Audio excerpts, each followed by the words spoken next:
commencer par vous féliciter. Merci. Et je crois que à travers ce procès, ceux qui ne vous connaissaient pas ont eu l'occasion de vous écouter et de comprendre qui vous êtes. En réalité, vous êtes une sommité. Je suis fier d'être l'un de ceux qui vous défendent à ce procès. Vous avez rendu un service énorme à votre pays.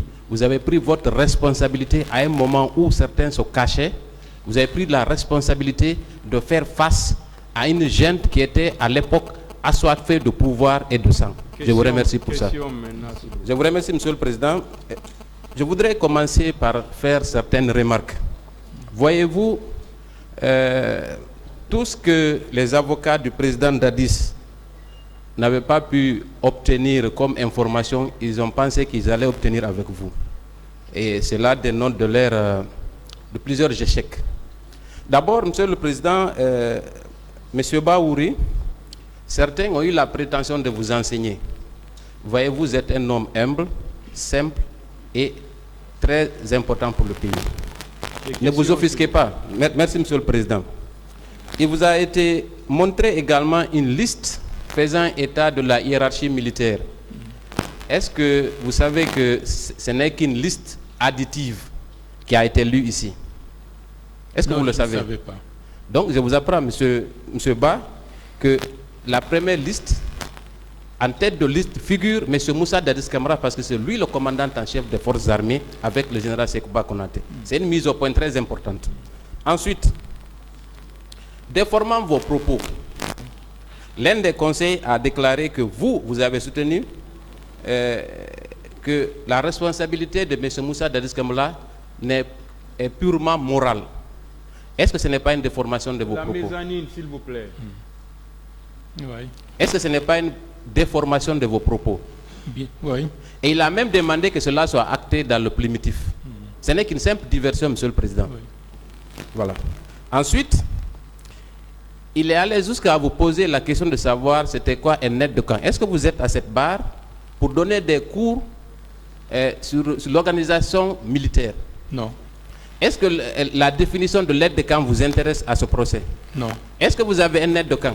Non. Alors, ensuite, ils ont également prétendu, la plupart d'ailleurs, qu'il y aurait des contradictions entre votre procès verbal d'audition au niveau du pôle d'instruction et les déclarations que vous avez tenues à cette barre. Est-ce qu'il y a des contradictions? Non. Est-ce que le fait de dire que quand Toumba Diakité est venu, il a donné des instructions pour que vous descendiez de l'estrade, est-ce que cela constitue une contradiction par rapport aux propos que vous avez tenus ici? Non. Est-ce qu'à l'époque des faits, dès lors qu'il était peut-être le plus imposant, il vous a dit descendez, est-ce que cela ne constituait pas pour vous une forme de chefferie en ce qui concerne ceux qui étaient autour de lui? Affirmatif. N'est-ce pas? Est-ce que cela contredit ce que vous avez déclaré hier et aujourd'hui? Non. Très bien. Je vais poursuivre d'abord pour les remarques, parce qu'il faut rétablir les faits. Il y a eu trop d'amalgame. Et l'amalgame crée la confusion. Devant ce tribunal, tout va être éclairci. C'est extrêmement important pour l'avenir de ce pays. Nous avons baigné dans le mensonge pendant 50 ans. Il est temps que ça se termine. Ensuite, on a lu presque 50 pages de différents rapports. Est-ce que c'est vous qui avez établi ces rapports? Non. Quelle a été la conclusion du rapport de la Commission nationale? Quelque chose que j'ai, en écoutant les auditions, qui m'avait semblé contraire à la vérité. Est-ce que conclure que ce sont les leaders politiques qui sont responsables, qui ont une grande responsabilité dans l'organisation de ce procès et des massacres, est-ce que ça, ce n'est pas contraire à la vérité? C'est contraire à la vérité. Très bien. Ensuite, est-ce que, en vous demandant si M. Moussa Dadis Camara, les acquis de M. Moussa Dadis Camara, est-ce que cela vous intéresse ici? Dans les circonstances actuelles, je ne vois pas l'importance. Est-ce que c'est à vous de déterminer sa responsabilité morale, pénale et disciplinaire? Est-ce que c'est à vous de le déterminer ici? Pas du tout. Très bien. Est-ce que, après avoir fait votre audition devant le juge d'instruction, est-ce que vous avez le droit de rajouter d'autres éléments qui n'ont pas été pris en compte au moment de votre votre audition devant le juge d'instruction. Est-ce que vous avez ce droit? Je crois que ce droit existe. Est-ce que cela est contraire à la procédure pénale ici? Pas du tout. Est-ce que vous avez le droit de rajouter toute information qui n'avait pas été prise en compte? C'est tout à fait possible. Très bien. Ensuite, on a voulu vous opposer aux déclarations que certains leaders auraient tenues dans leur procès verbal. Est-ce que vous êtes là pour défendre la version de telle ou telle autre personne? Pas du tout. Vous êtes là pour expliquer votre part de vérité, oui ou non? C'est bien ça. Très bien. Est-ce que dans ces conditions, on peut vous reprocher d'avoir des contradictions entre votre déclaration et les déclarations d'autres personnes? Est-ce que c'est logique? Ce n'est pas logique. Très bien. Ensuite, il y a l'un des avocats qui vous a demandé, mais pourquoi vous n'avez pas résisté quand on vous a porté, quand les manifestants vous ont porté au dos pour faire rentrer au stade? Ce n'est pas, à la limite, irréfléchi. Ils ne se mettent pas dans le contexte. Est-ce que vous aviez la possibilité d'empêcher les gens de vous porter en triomphe? Ce n'était pas possible. Quand vous êtes venu le matin, est-ce que le stade était fermé? C'était fermé. Est-ce que quand vous êtes rentré, vous avez constaté qu'il y a eu effraction? Pas du tout. La porte a été complètement endommagée? Oui. Est-ce qu'elle a été endommagée ou elle était complètement ouverte? Elle était ouverte. Est-ce que vous ne pensez pas que celui qui a ouvert cette porte était déjà dans la dynamique de participer à ces massacres? Je pense que ceux qui l'ont fait ont sciemment piégé tout le monde. Très bien. Je vais venir au fait, parce que c'était important que cette mise au point soit faite avant que je ne rentre dans le vif du sujet. Vous avez parlé des prémices, des actes qui ont conduit à la crise, n'est-ce pas? Oui. D'abord, pour commencer, quand le CNDD est arrivé au pouvoir, j'imagine qu'en tant qu'homme politique, vous avez exprimé les inquiétudes, mais est-ce que tout de suite la gente vous a rassuré à travers le discours qui avait été tenu à l'époque par le président Dadis? Est-ce que vous étiez rassuré dès le départ? Bon, peut-être qu'à l'époque, notre situation particulière, appartenant au dernier gouvernement du général Lansana Conté, et que le jour même du décès, que des militaires viennent chez moi agresser ma famille et prendre les véhicules et certains biens personnels, ce n'était pas de bon augure. Donc j'étais suffisamment prudent et le lendemain ou le surlendemain, on a été convoqués tous au camp Alpha Yaya. Donc on était dans une situation où on n'était pas du tout rassuré, mais néanmoins, la dynamique populaire nous a, à mon niveau, fait accepter que c'était la meilleure issue dans le contexte du moment. Donc, dès le départ, la gente version Moussa Dadis Camara n'était pas rassurante, oui ou non? Bon, pour la majorité de la population, elle a applaudi, mais pour certains responsables comme nous autres, mais je peux comprendre qu'en appartenant au gouvernement qui a été déchu, il fallait s'attendre à ce qu'il y ait des désagréments. Mais bref, ce n'était pas du tout une raison pour globalement rejeter l'arrivée du CNDD au pouvoir.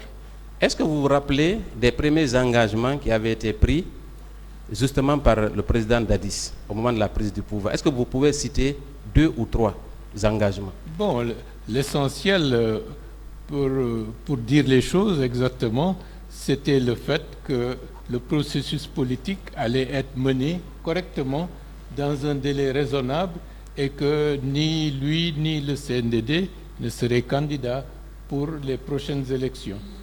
Est-ce que la mise en place des institutions n'avait pas été aussi, n'était pas aussi l'un des engagements du président Dadis, notamment le CNT? C'est vrai, mais pratiquement, on n'a pas connu le CNT, ni une avancée notable du processus politique. Il a fallu pratiquement tout précipiter au début de l'année 2010. Est-ce que 9 mois après, le président Dadis a tenu ses engagements? Dans les faits majeurs, non. Très bien. On va parler du harcèlement des leaders politiques et des leaders de la jeunesse, surtout de l'Axe. Est-ce que vous étiez au courant que à la prise du pouvoir, le président Dadis avait créé une commission pour recruter des jeunes à l'Axe pour son soutien? Est-ce que vous étiez au courant? Bon, j'ai entendu, j'ai ouï dire que de l'argent circulait pour recruter des éléments et ça a amené une division entre pro-CND, CNDD et anti-CNDD. Très bien. Est-ce que la corruption, qui était son cheval de bataille, est-ce que cet engagement était respecté au moment même, quelques mois après la prise du pouvoir? En agissant ainsi, ça ne pouvait qu'accréditer la thèse comme quoi il y a anguille sous roche. Très bien. Donc, à travers la corruption, il tentait déjà de rallier à sa cause toute personne qui était susceptible de contester son autorité, n'est-ce pas? C'est possible. Très bien.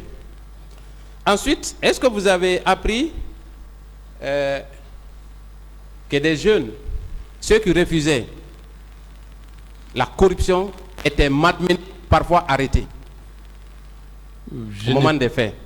Je n'ai pas souvenir de manière précise d'arrestation. Certainement, il doit y en avoir, mais je ne m'en souviens pas. Très bien. Est-ce que cette persécution de ces jeunes ne constitue pas les premières prémices de la construction d'une dictature dans un pays? Bon, peut-être dans le contexte trouble, ce n'était pas suffisant pour globaliser et qualifier le régime à ce moment-là de dictature, à mon avis. Mais avec le temps, vous avez quand même compris que le CNDD n'était pas si différent des régimes qui se sont succédés, n'est-ce pas, en tant qu'homme politique et analyste. Qu'est-ce qui avait fondamentalement changé dans le comportement des militaires à l'époque? Tout ce que je peux dire, c'était des forces qui étaient moins structurées, moins disciplinées et qui n'étaient pas en phase avec la conception classique de l'État tel que cela fonctionnait auparavant. Très bien. Est-ce que la prolifération de mouvements de soutien ne constitue pas également un moyen tendant à conserver le pouvoir avec le recul? Est-ce qu'on ne peut pas analyser, on ne peut pas prendre cet élément comme étant un des éléments qui ont conduit justement le président Dadis à vouloir s'éterniser au pouvoir? C'est possible. Très bien. Est-ce que vous savez que ces mouvements-là, notamment le Dadis doit rester, ces mouvements-là étaient financés par les barons du CNDD? Est-ce que vous l'avez appris? Bon, je ne sais pas d'où les sources de financement, je ne sais pas, mais je sais qu'après la création de ce mouvement, Dadis doit rester de manière spontanée. D'autres mouvements, Dadis doit quitter, à prospérer par-ci, par-là. Très bien. D'aucuns pensent que le président Dadis, son discours de Boulbiné, parce que je crois que l'un des avocats a prétendu ici que quand il a fait ce discours à Boulbiné, ce n'était qu'en réponse à une provocation des leaders politiques. Est-ce que c'était réellement logique qu'il fasse une telle déclaration, étant entendu la crise qui couvait à l'époque dans le pays?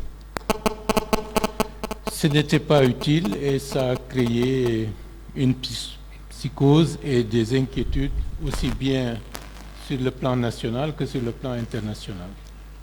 Revenons à ce discours de Dadis ou la mort.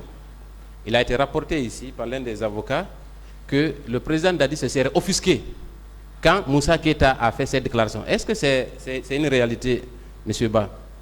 Bon, peut-être qu'il y a eu des réprimandes, mais dans le fait, le discours, la logique du discours a continué à prospérer. Très bien. Est-ce que vous pouvez nous parler du rôle du groupe de la CEDEAO dans la résolution de cette crise, notamment le groupe international de contact pour la Guinée? Est-ce que vous pouvez nous parler brièvement, qu'est-ce qui a conduit à la création de cette entité pour venir en aide au pays?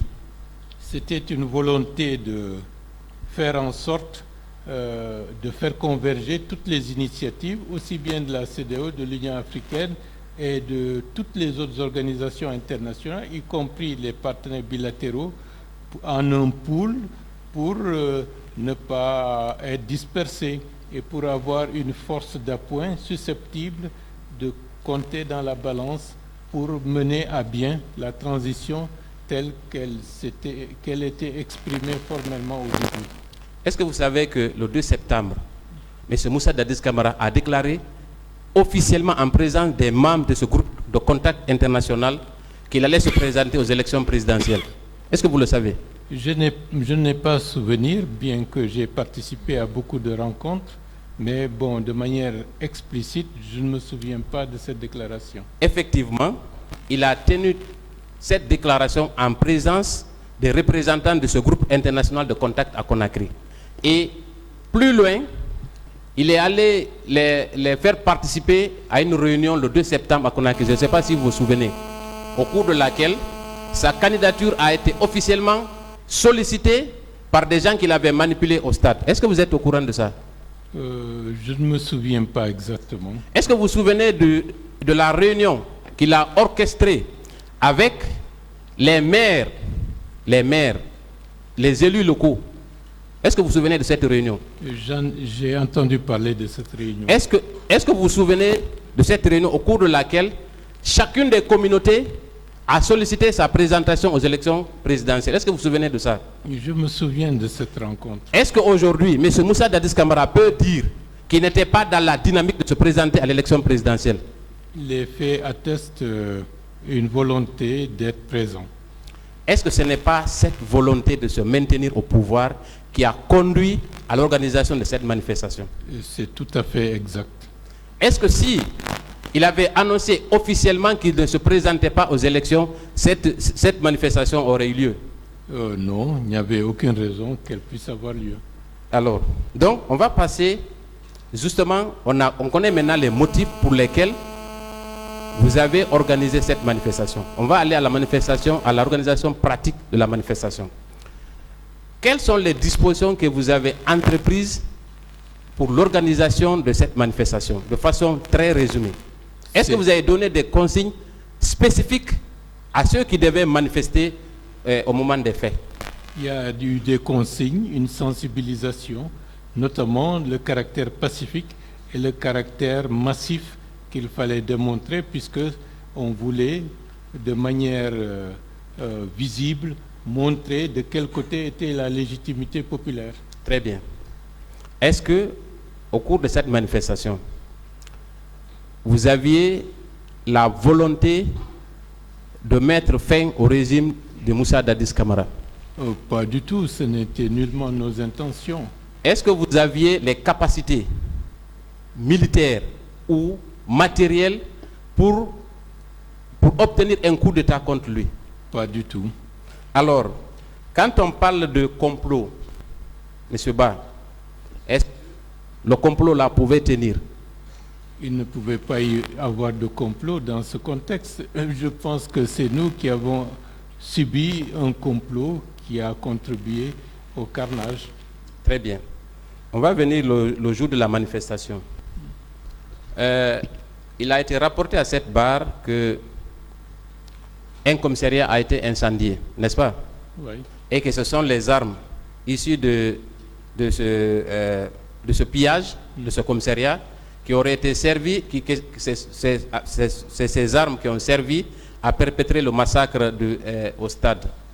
Est-ce que cela est une logique, M. Ba? Est-ce que ça c'est possible? Ce n'est pas possible parce qu'un commissariat, s'il y a des fusils à l'intérieur de ce commissariat qui était relativement modeste, il ne pouvait y avoir qu'un ou deux fusils. Très bien. Et c'est d'ailleurs confirmé par le commissaire central de ce commissariat qui a indiqué effectivement que les fusils qui avaient été trouvés à cet endroit n'étaient pas opérationnels. Cela est également confirmé par Toumba Diakité. Donc, il ne pouvait pas avoir de complot contre le capitaine Moussa Dadis Camara. En tout cas, en ce qui concerne les organisateurs de cette manifestation, n'est-ce pas? C'est clair. Très bien. Et j'ai oublié de parler d'un pan, c'est concernant M. Sidya Touré, la veille de la manifestation. Est-ce que vous pensez que le fait qu'il ait appelé Sidya Touré à 2 h du matin était un acte sincère tendant à désamorcer la crise?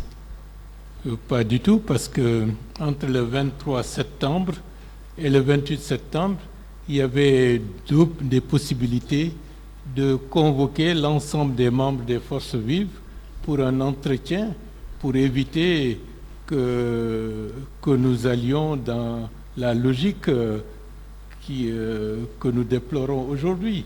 Mais M. Sidya Touré, en tant que tel, comme je vous l'ai indiqué, ne pouvait pas prendre un engagement qui pourrait amener à ce que la date soit reportée, parce que les forces vives étaient structurées de telle manière, les décisions majeures devraient faire l'objet d'une assemblée générale expresse pour que les décisions soient prises. Tout cela a été fait pour éviter que quelques-uns d'entre nous, en catimini, puissent prendre des décisions et des contre-décisions qui auraient ruiné l'efficacité du mouvement. Est-ce que si le président Dadis était sincère, ainsi que son gouvernement, est-ce que du 23 au 28, il n'aurait pas organisé une réunion pour vous appeler afin de s'entendre sur ce qui était le point d'achoppement, afin d'éviter l'organisation de cette manifestation? C'était tout à fait possible, et je pense que nous étions disposés à cela. Mais très bien.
On peut aujourd'hui affirmer